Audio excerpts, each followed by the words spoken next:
గౌరవనీయులు కోనిడాల పవన్ కళ్యాణ్ గారు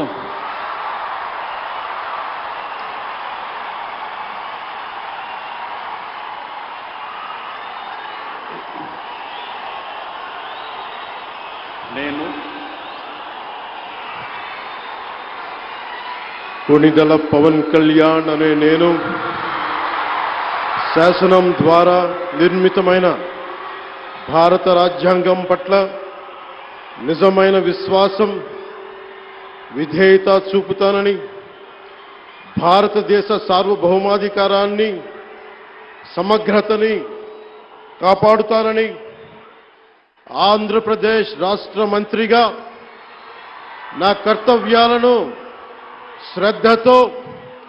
అంతఃకరణ శుద్ధితో నిర్వహిస్తానని భయం గాని